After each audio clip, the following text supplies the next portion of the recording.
So I have to admit that today, even 12 years after graduation, I'm still insecure about my own worthiness. I have to remind myself today, you are here for a reason. Today, I feel much like I did when I came to Harvard Yard as a freshman in 1999, when you guys were, to my continued shock and horror, still in kindergarten. I felt like there had been some mistake, that I wasn't smart enough to be in this company, and that every time I opened my mouth, I would have to prove I wasn't just a dumb actress.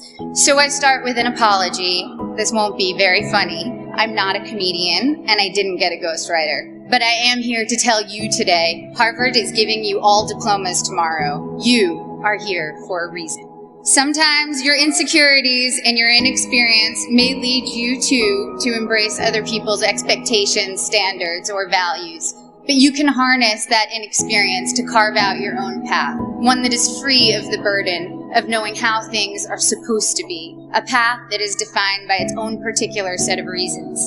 The other day, I went to an amusement park with my soon-to-be 4-year-old son, and I watched him play arcade games. He was incredibly focused, throwing his ball at the target. Jewish mother that I am, I skipped 20 steps and was already imagining him as a major league player with what his aim and his arm and his concentration. But then I realized that when he won, he was playing to trade in his tickets for the crappy plastic toys. The prize was much more exciting than the game to get it. I, of course, wanted to urge him to take joy in the challenge of the game, the improvement upon practice, the satisfaction of doing something well, and even feeling the accomplishment when achieving the game's goals. But all of these aspects were shaded by the little 10-cent plastic men with sticky, stretchy blue arms that adhere to the walls. That was the prize. In a child's nature, we see many of our own innate tendencies. I saw myself in him, and perhaps you do too. Prizes serve as false idols everywhere. Prestige, wealth, fame, power. You will be exposed to many of these, if not all. Of course, part of why I was invited to come speak today, beyond my being a proud alum, is that I've accrued some very coveted toys in my life, including a not-so-plastic, not-so-crappy one, an Oscar. So we bump up against a common trope, I think, of the commencement address, people who have achieved a lot telling you that the fruits of achievement are not always to be trusted. But I think that contradiction can be reconciled and is in fact instructive. Achievement is wonderful when you know why you're doing it, and when you don't know, it can be a terrible trap. I went to a public high school on Long Island, Syosset High School. The girls I went to school with had Prada bags and flat-ironed hair, and they spoke with an accent I, who had moved there at age 9 from Connecticut, mimicked to fit in. Florida oranges, chocolate cherries. Since I'm ancient and the internet was just starting when I was in high school, people didn't really pay that much attention to the fact that I was an actress. I was known mainly at school for having a backpack bigger than I was and always having whiteout on my hands, as I hated seeing anything crossed out in my notebooks. I was voted for my senior yearbook most likely to be a contestant on Jeopardy, or code for nerdiest. When I got to Harvard, just after the release of Star Wars Episode 1, I knew I would be starting over in terms of how people viewed me. I feared people would assume I had gotten in just for being famous, and that they would think I was not worthy of the intellectual rigor here. And they would not have been far from the truth. When I came here, I had never written a 10-page paper before. I'm not even sure I'd written a 5-page paper. I was alarmed and intimidated by the calm eyes of fellow students who came here from Dalton or Exeter, who thought that compared to high school, the workload here was easy. I was completely overwhelmed and thought that reading 1,000 pages a week was unimaginable, that writing a 50-page thesis was just something I could never do. I had no idea how to declare my intentions.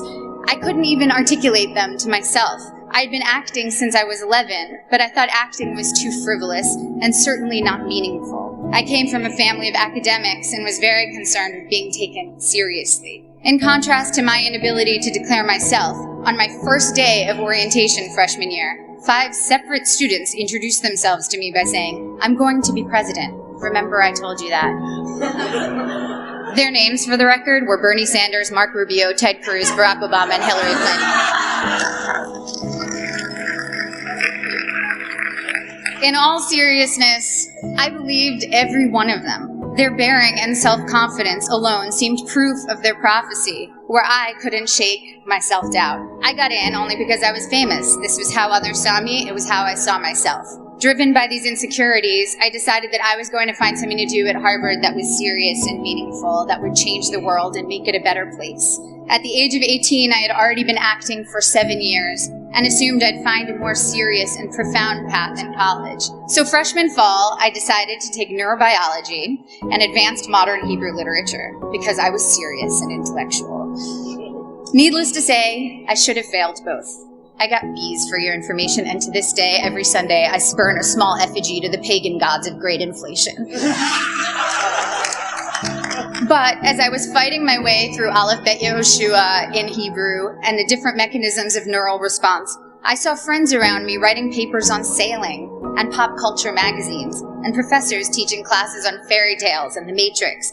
I realized that seriousness was its own kind of trophy, and a dubious one. A pose I sought to counter some half-imagined argument about who I was. There was a reason I was an actor. I love what I do. And I saw from my peers and my mentors that that was not only an acceptable reason, it was the best reason.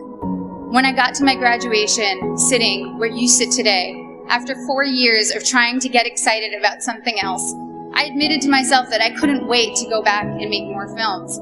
I wanted to tell stories, to imagine the lives of others, and help others do the same. I had found, or perhaps reclaimed, my reason. You have a prize now, or at least you will tomorrow. The prize is a Harvard degree in your hand.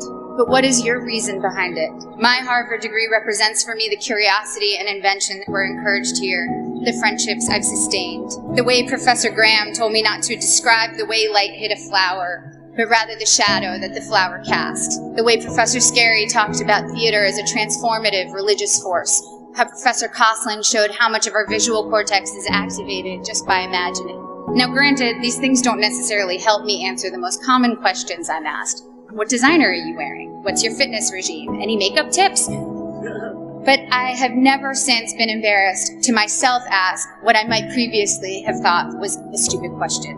My Harvard degree and other awards are emblems of the experiences which led me to them. The wood-paneled lecture halls, the colorful fall leaves, the hot vanilla at Toscanini's, reading great novels in overstuffed library chairs, running through dining halls screaming, ooh, ah, city step, city step, city step, city step. Woohoo! It's easy now to romanticize my time here, but I had some very difficult times here too. Some combination of being 19, dealing with my first heartbreak, taking birth control pills that have since been taken off the market for their depressive side effects, and spending too much time missing daylight during winter months led me into some pretty dark moments, particularly during sophomore year. There were several occasions I started crying in meetings with professors, overwhelmed with what I was supposed to pull off when I could barely get myself out of bed in the morning. Moments when I took on the motto for my schoolwork, done, not good. If only I could finish my work, even if it took eating a jumbo pack of Sour Patch Kids to get me through a single 10-page paper. I felt that I had accomplished a great feat. I'd repeat to myself, done, not good. A couple of years ago, I went to Tokyo with my husband, and I ate at the most remarkable sushi restaurant. I don't even eat fish, I'm vegan, so that tells you how good it was. Even with just vegetables, this sushi was the stuff you dream about. The restaurant had 6 seats. My husband and I marveled at how anyone could make rice so superior to all other rice. We wondered why they didn't make a bigger restaurant and be the most popular place in town. Our local friends explained to us that all the best restaurants in Tokyo are that small and do only one type of dish, sushi or tempura or teriyaki, because they want to do that thing well and beautifully. And it's not about quantity, it's about taking pleasure in the perfection and beauty of the particular. I'm still learning now that it's about good and maybe never done, that the joy and work ethic and virtuosity we bring to the particular can impart a singular type of enjoyment to those we give to, and of course to ourselves. In my professional life, it also took me time to find my own reasons for doing my work. The first film I was in came out in 1994. Again, appallingly, the year most of you were born. I was 13 years old upon the film's release, and I can still quote what the New York Times said about me verbatim. Ms. Portman poses better than she acts. The film had a universally tepid critical response and went on to bomb commercially. That film was called The Professional, or Leon, in Europe. And today, 20 years and 35 films later, it is still the film people approach me about the most, to tell me how much they loved it, how much it moved them, how it's their favorite movie. I feel lucky that my first experience releasing a film was initially such a disaster by all standards.